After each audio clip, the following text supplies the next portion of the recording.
नमस्कार साथियों, इस वीडियो में हम हीपर सल्फर के बारे में चर्चा करेंगे जो भी डॉक्टर केंट ने अपने मटेरिया मेडिका और लेक्चर में बतलाई हैं।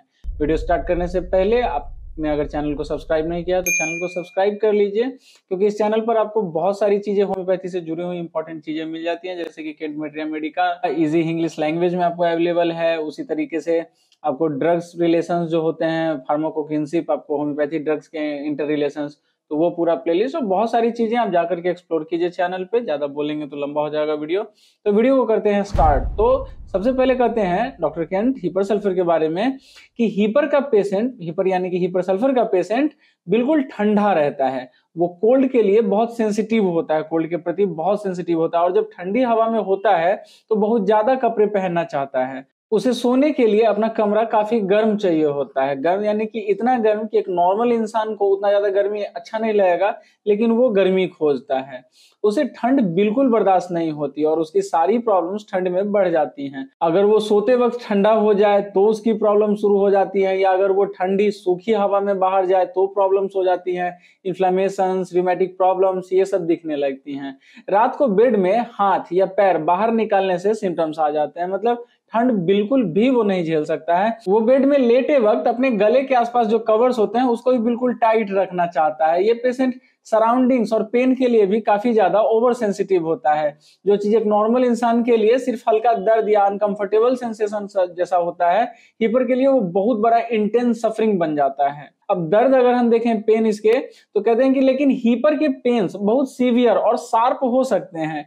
इन्फ्लेम्ड स्पॉट्स, इरप्शंस, बॉइल्स या सपुरेशंस शार्प पेन से भरे होते हैं। ये इतने इंटेंस होते हैं कि कभी कभी लोग इसको शार्प कुछ जैसे स्टिक की चुभने की तरह का दर्द बतलाते हैं। अल्सर में दर्द जो होते हैं वो अक्सर कुछ लकड़ी वगैरह कुछ चुभने के तरह के होते हैं, इंटेंस और शार्प, जैसे अल्सर में लकड़ी कुछ चुभ रहा हो इस तरह का। अल्सर में सोर थ्रोट से सफर कर रहे पेशेंट को अक्सर ऐसा लगता है जैसे मछली की हड्डी या स्टिक निगल लिया हो और वो जैसे चुभ रहा हो गले में। ये जनरल कैरेक्टर के साथ मैच करता है क्योंकि ये हर जगह प्रेजेंट होता है। इन्फ्लामेशंस, अल्सर्स, पस्ट्यूल्स, बॉयल्स और इरप्शंस में सब में ऐसा लगता है जैसे स्टिक्स है या कुछ चुभ रहा है, किसी तरह का कुछ लकड़ी या इस तरह का कुछ चुभ रहा है। इरप्शंस टच करने से सेंसिटिव होते हैं। जितने भी इरप्शंस आपको हीपर सल्फर के होंगे वो टच के प्रति बिल्कुल भी सेंसिटिव होंगे। यह हर जगह पाए जाने वाले नर्व्स के ओवर सेंसिटिवनेस के साथ मैच करता है। हीपर का पेशेंट पेन से फेंट हो जाता है, इतना दर्द उसको बर्दाश्त नहीं होता और थोड़ा सा भी दर्द जो है उसको बेहोशी की तरफ ले जाता है। इवन हल्के पेन से भी, मतलब थोड़ा सा भी दर्द वो जो है बर्दाश्त नहीं कर सकता। अब इसके माइंड के सिम्टम्स देखिए दोस्तों, तो ये रेमेडी उन पेशेंट्स के लिए है जिन्हें डेलिकेट कहा जाता है, जो इंप्रेशंस के लिए बहुत ओवर सेंसिटिव होते हैं। दिमाग भी इस ओवर सेंसिटिवनेस में पार्टिसिपेट करता है और अपने आप को एक्सट्रीम इरिटेबिलिटी के स्टेट से मैनिफेस्ट करता है। हर छोटी से छोटी चीज भी जो पेशेंट को डिस्टर्ब करती है उसे बहुत गुस्सा आता है।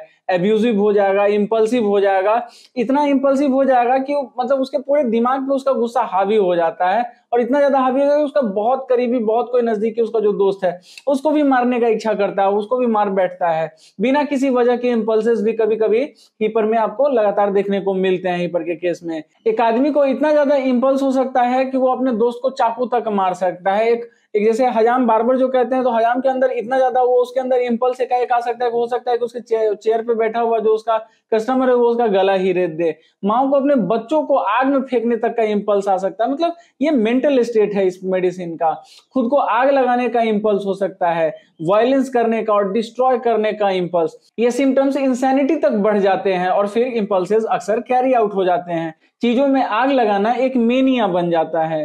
पेशेंट झगड़ालू होता है, उसके साथ डील करना मुश्किल होता है, कुछ भी खुश नहीं करता, हर कोई डिस्टर्ब करता है, लोगों, जगहों और चीजों के लिए एक्सेसिव ओवर सेंसिटिव होता है। वो लोगों, चीजों और सराउंडिंग्स में कॉन्स्टेंटली चेंज चाहता है, उसको कोई भी एक चीज कंटिन्यू पसंद नहीं है, और कुछ वहां पर भी जब कुछ नया सराउंडिंग या पर्सन या कोई चीज जो है फिर से उसको इरिटेट करने लगती है, कुछ ही समय बाद उसको फिर चेंज चाहिए। इस इरिटेबिलिटी ऑफ टेम्पर और फिजिकल इरिटेबिलिटी के साथ पार्ट्स में सपुरेशन का टेंडेंसी होता है। लोकलाइज्ड इन्फ्लेमेशन सपुरेट होने के लिए इंक्लाइन होते हैं, स्पेशली ग्लैंड्स और सेलुलर टिश्यू में हमें सपुरेशंस और अल्सर्स देखने को मिलते हैं। नेक में देखें अगर तो एक्जिला और ग्रोइन के ग्लैंड्स और मेमरी ग्लैंड स्वेल हो जाते हैं, उसमें सूजन दिखता है, हार्ड हो जाते हैं और सपुरेट हो जाते हैं। पहले हार्ड स्वेलिंग होते हैं, जैसे उनमें स्टिक्स चुभ रहे हो, फिर वो बहुत इन्फ्लेम्ड और रेड हो जाते हैं और अल्टीमेटली सपुरेट हो जाते हैं। डिस्चार्ज होता है और धीरे धीरे हील होता है। हड्डी भी सपुरेट हो जाती है और नेक्रोसिस और कैरीज हो जाती है। उंगलियों के टिप्स और नेल के रूट्स के आसपास जो है फेलॉन्स होते हैं, फेलॉन्स निकलते हैं। नेल सपुरेट हो जाते हैं और लूज होकर निकल जाते हैं, जैसे नाखून का सरना जिसमें आप देखते हैं। नेल्स के नीचे स्प्लिंटर्स का सेंसेशन होता है, जैसे कुछ कंटिन्यू चुभ रहा हो। चुभन आपको हिपर सल्फर में हर जगह देखने को मिलता है, इवन जब वो सपुरेट नहीं होते हैं तब भी। नेल्स हार्ड और ब्रिटल हो जाते हैं। वार्ड्स क्रैक हो जाते हैं, आपके जो वार्ड जो होते हैं वो फटने जैसे क्रैक्स हो जाते हैं और ब्लीड करने लगते हैं। स्टिंग और बर्न करते हैं, जैसे कुछ चुभ रहा हो और जलन दे रहा हो, और सपुरेट हो जाते हैं। हिपर स्पेशली डिस्क्राइब्ड कॉन्स्टिट्यूशन में फेलॉन्स के लिए यूजफुल होता है। लेकिन कभी फेलॉन्स क्या है आप डिस्प्ले पर देख रहे हैं, लेकिन कभी कभी आपको सिर्फ ये मिलेगा कि पेशेंट स्क्रॉनी चिली पेशेंट है जो हमेशा कोल्ड पकड़ता है और फेलॉन्स का सब्जेक्ट है। मुझे अक्सर हिपर सल्फर सिर्फ इस इंफॉर्मेशन के आधार पर देना पड़ा है और मैंने देखा है कि ये फेलॉन्स के टेंडेंसी को रोकता है। ये इवन सिलिकॉन के साथ भी कंपीट करता है। पेशेंट अक्सर स्क्रॉनी होता है और ग्लैंड्स का इनलार्जमेंट का टेंडेंसी उसके अंदर देखा जा सकता है। लिम्फेटिक ग्लैंड्स जनरली हार्ड और इनलार्ज्ड होते हैं, वो सपुरेशन के बिना क्रॉनिकली इनलार्ज्ड होते हैं और किसी भी कोल्ड के आने पर कोई पार्टिकुलर ग्लैंड सपुरेट हो सकते हैं। इसके कैटरल स्टेट जनरल हैं, कोई म्यूकस मेम्ब्रेन एग्जेम्प्ट नहीं है, लेकिन स्पेशली हमें नोज, ईयर्स, थ्रोट, लैरिंग्स और चेस्ट का कैटर ज्यादातर देखने को मिलता है। हिपर पेशेंट कोराइजा का भी सब्जेक्ट है। कुछ इंस्टेंस में कोल्ड्स नोज में सेटल हो जाते हैं, माने नाक में बैठ जाते हैं बिल्कुल, और फिर बहुत डिस्चार्ज होता है और हर बार जब वो ठंडी हवा में जाता है तो स्नीजिंग होती है। ठंडी हवा से स्नीजिंग और नोज से रनिंग ये कंटिन्यू रहेगा, पहले वाटरी कैरेक्टर की और उसके बाद धीरे धीरे करके वो फाइनली थिक होने लगेगा, येलोइश होने लगेगा। ऑफेंसिव डिस्चार्ज में उसका अंत होगा, लास्ट में जाकर के काफी ऑफेंसिव हो जाएगा। उसके साथ आते हैं इसके डिस्चार्जेस देखते हैं। तो इसमें कहते हैं कि इन ऑफेंसिव डिस्चार्जेस, ऑफेंसिव इसलिए बोल रहे हैं क्योंकि ऑफेंसिव हो जाना है लास्ट तक, और इसके ऑफेंसिव डिस्चार्जेस का स्मेल जो होता है वो डिकम्पोज्ड चीज की तरह, सड़ा हुआ पनीर के तरह का होता है, और ये कैरेक्टरिस्टिक आपको इस रेमेडी में हर जगह देखने को मिल जाता है। बॉडी के सभी पार्ट से निकलने वाले जितने भी पदार्थ होते हैं उनके स्मेल एकदम बिल्कुल पुराने सड़े हुए पनीर के तरह का होता है। अल्सर से निकलने वाले पदार्थ ऑफेंसिव होते हैं और उनकी डीकम्पोज्ड चीजी स्मेल होती है। इसमें सोर स्मेल वाले डिस्चार्जेस भी होते हैं, और ये भी जनरल है क्योंकि ये सोर होने वाली सभी चीजों को मॉडिफाई करता है। इसमें स्मेल इस हद पर है कि कहते हैं कि बच्चे को कितना भी धो लो, हमेशा सोर स्मेल, वो खट्टा सा महक उसके अंदर से वो आता रहेगा। या फैमिली मेंबर्स नोटिस कर सकते हैं कि फैमिली में से कोई हमेशा सोर स्मेल करता है, सोर पर्सपिरेशन होती है।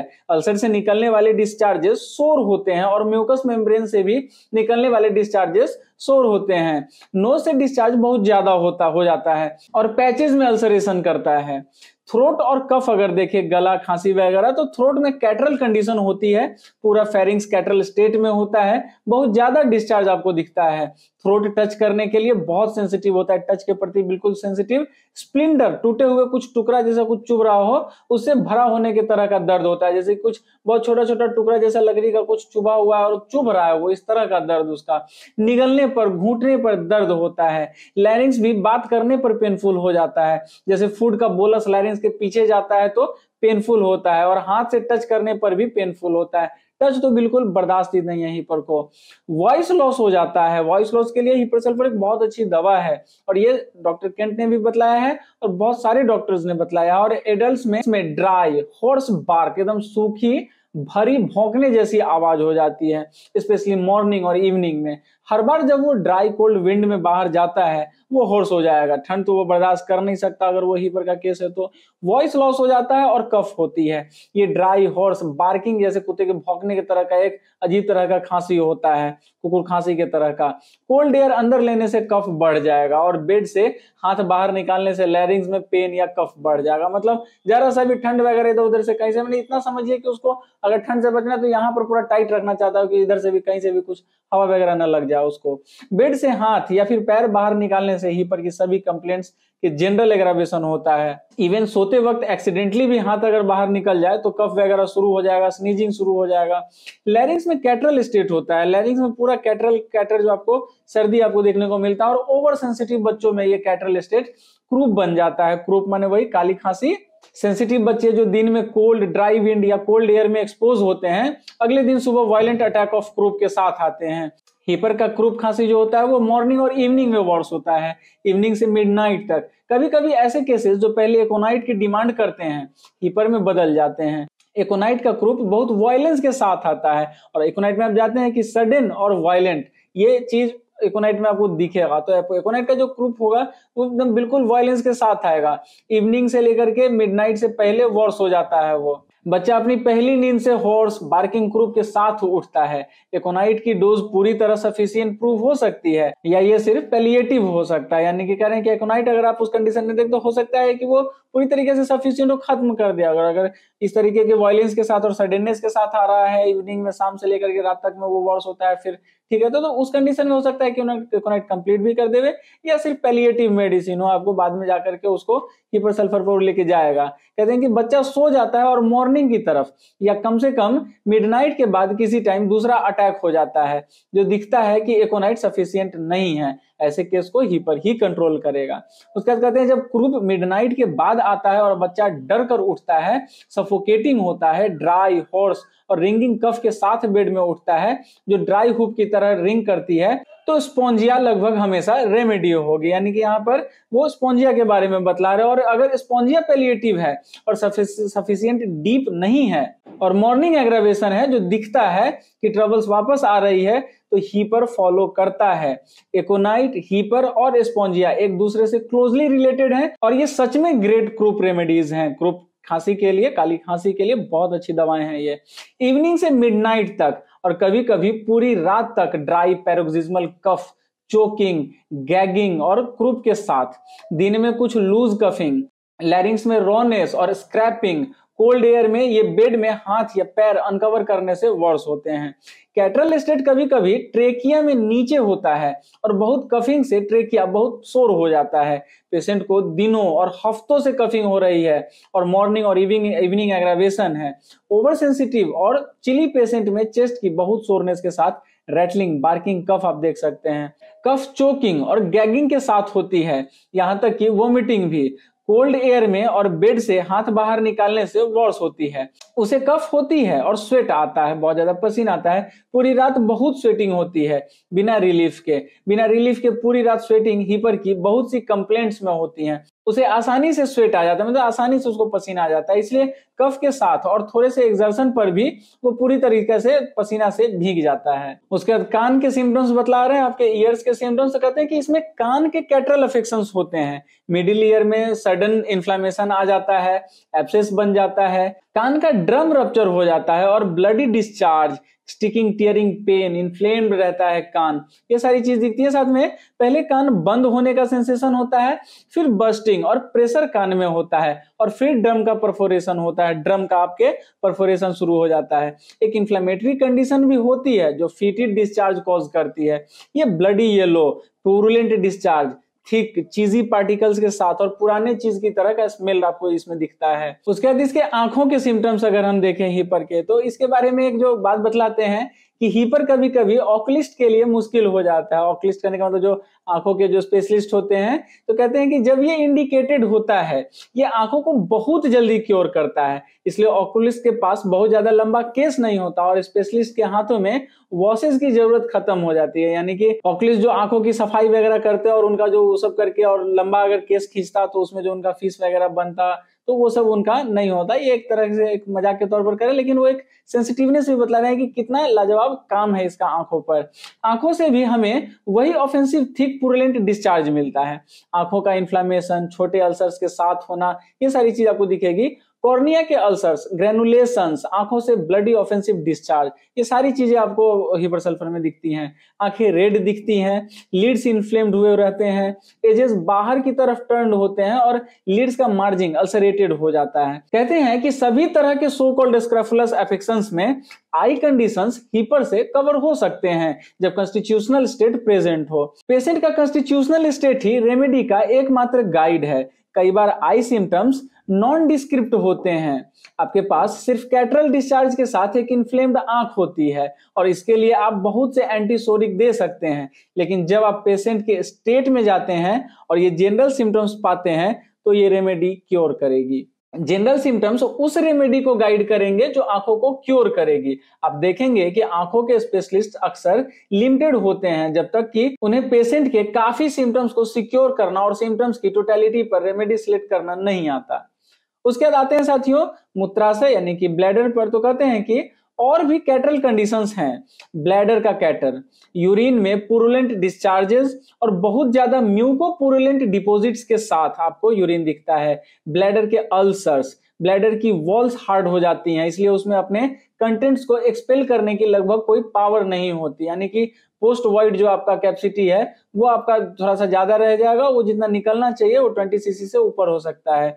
और यूरिन स्लो स्ट्रीम में या ड्रॉप्स में पास होता है, एकदम बूंद बूंद करके यूरिन पास होगा।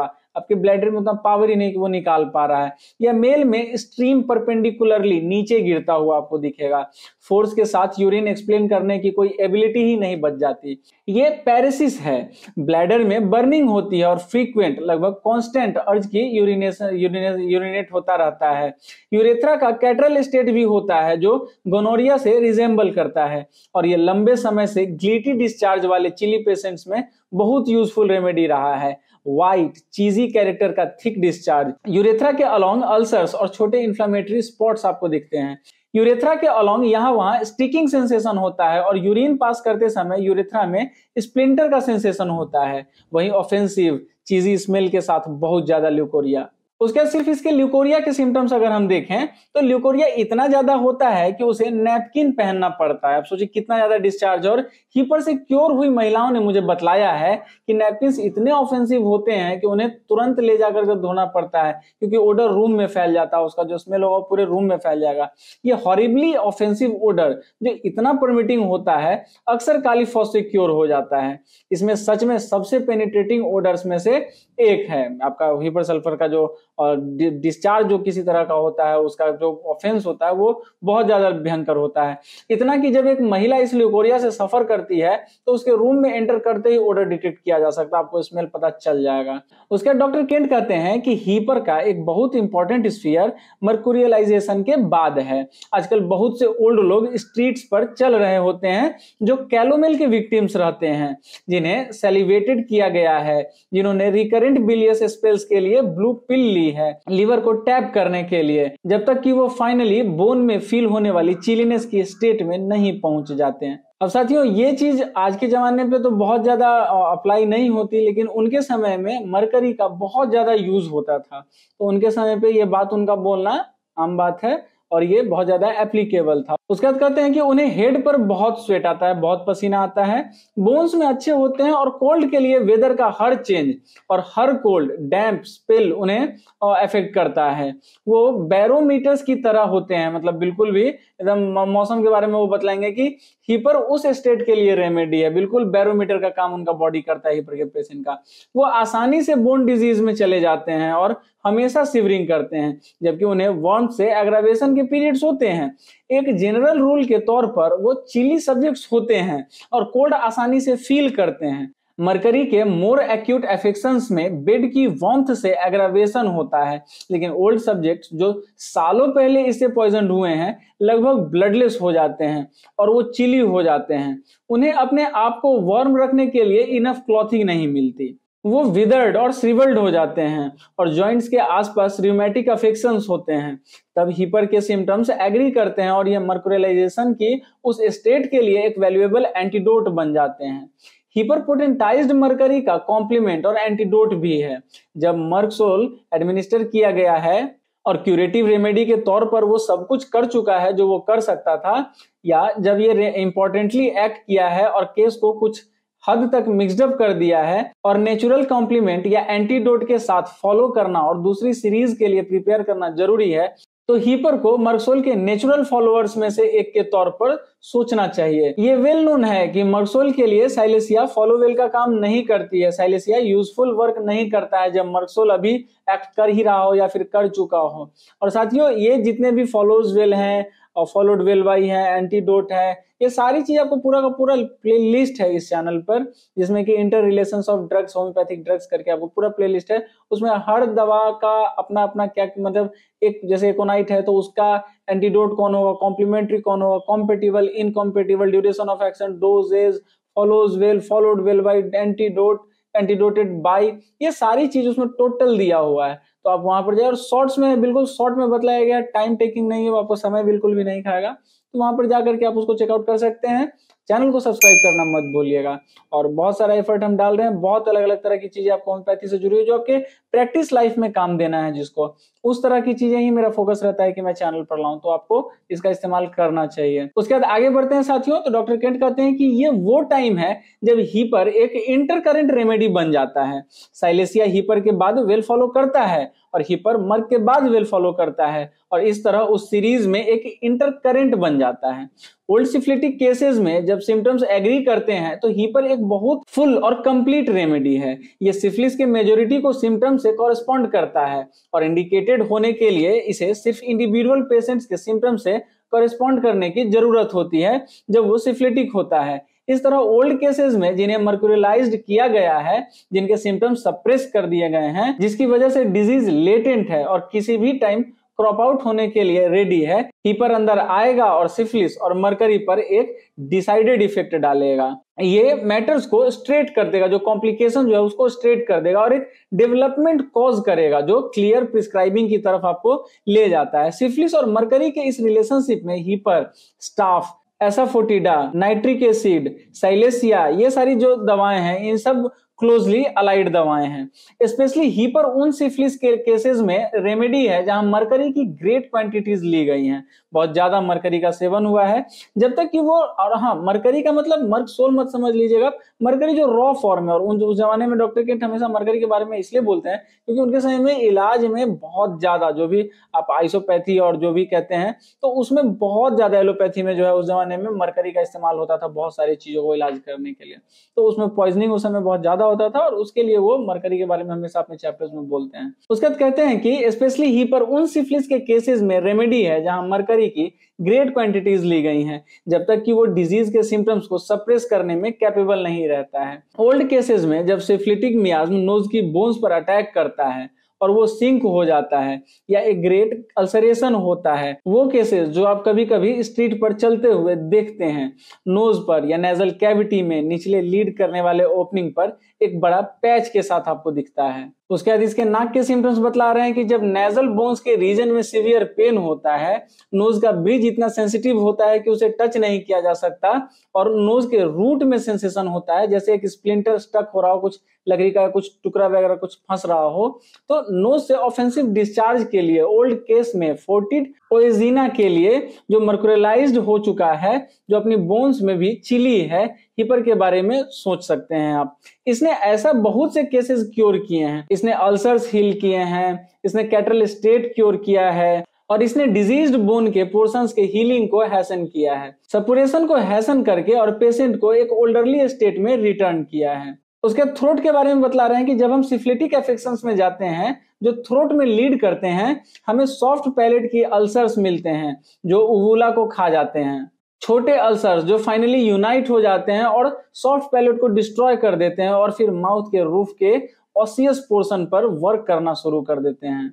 जब माउथ को थ्रोट दिखाने के लिए खोला जाता है तो उस माउथ से आने वाली ओडर एक्सट्रीमली ऑफेंसिव होती है, बहुत बार स्पॉइल्ड चीज की तरह। ओल्ड सिफिलिटिक्स में इस फॉर्म ऑफ अल्सरेशंस में स्पेशली रिलेटेड या स्पेशली यूजफुल मेडिसिन जो हैं वो कालीबाइक्रोम, लाइकेसिस, मर्ककोर, मर्कसोल, हीपर सल्फर, ये सारी हैं। लेकिन उन सिफिलिटिक केसेस में जो मर्क्यूरियलाइज्ड हो चुके हैं उसमें हीपर और एसिड नाइट्रिकम या नाइट्रिकम एसिड जो कहें के बारे में सोचना चाहिए।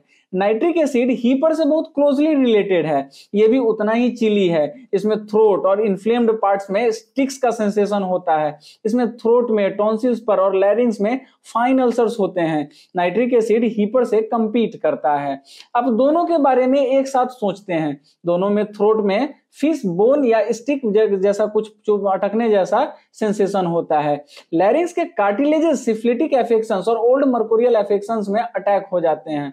लैरिंग्स के कार्टिलेजेस, जब केस सिफिलिटिक ओरिजिन का नहीं होता और उसी जगह पर साइकोटिक ओरिजिन का होता है, तो लैरिंग्स में छोटे या बड़े व्हाइट जिलेटिनस पॉलिपी फॉर्म होते हैं, बनने लगते हैं और वो सोर होते हैं। वॉइस लॉस कॉज करता है या क्रैक्ड वॉइस, जब वो चोकिंग या अनइजीनेस कॉज करता है, तो हीपर रेमेडीज में से एक है।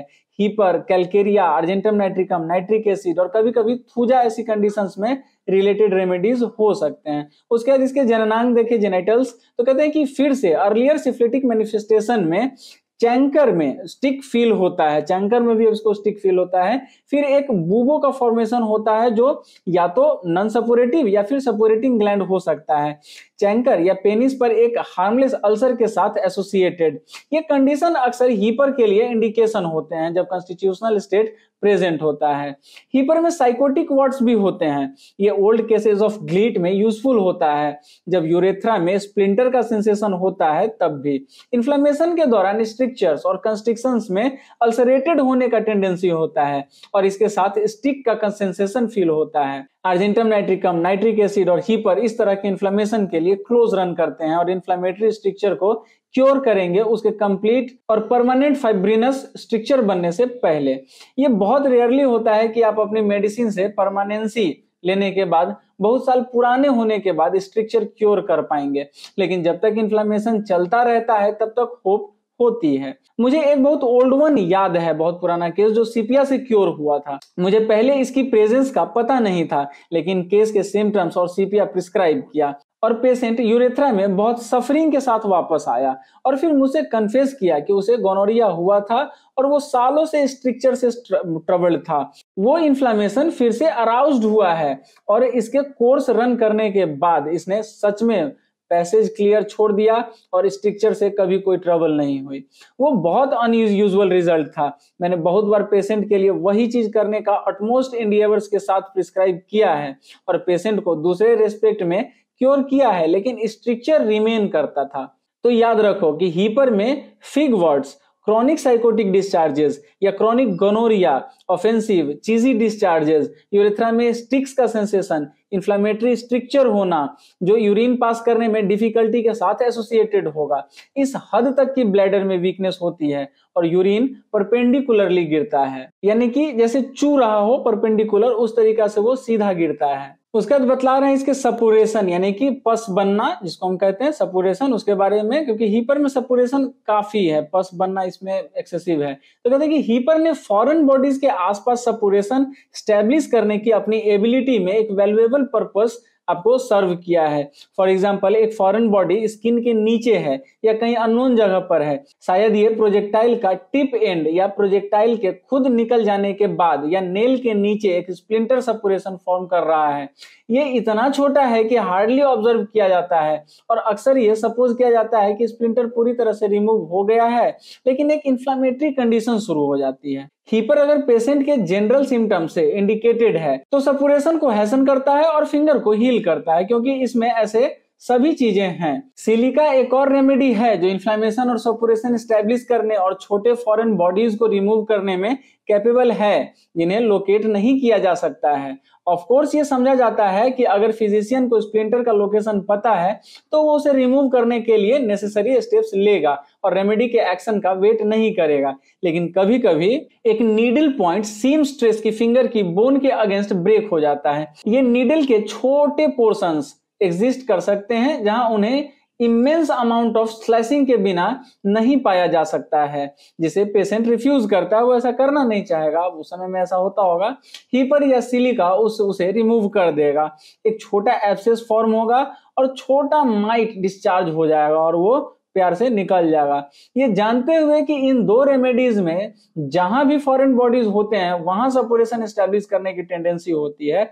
ये याद दिलाना अच्छा है कि अगर लंग्स में एक बुलेट इंसिस्टेड है तो ये सोचना अच्छा होगा, अगर सिम्टम्स हीपर या सिलिका की डिमांड करते हैं, कि क्या एक रेमेडी देना इंजूरियस नहीं होगा जो सपुरेशन एस्टेब्लिश करेगा।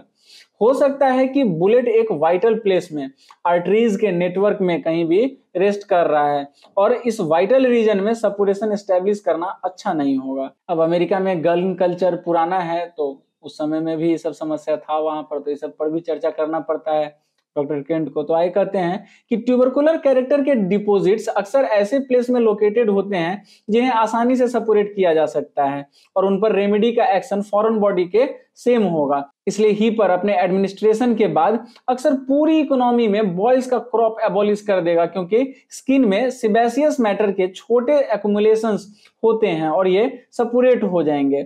सल्फर भी ये करता है, इसलिए सिलिका या सल्फर या हीपर को बहुत बार या बहुत हाई उन पेशेंट्स में नहीं देना अच्छा होगा जिनमें लंग्स में इंसिस्टेड ट्यूबरकल्स ऑलरेडी हैं। रोकी टेंस्की ने अपने न्यूमरस पोस्टमार्टम्स में लंग्स में इंसिस्टेड कैसियस डिपॉजिट्स की लार्ज नंबर पाई।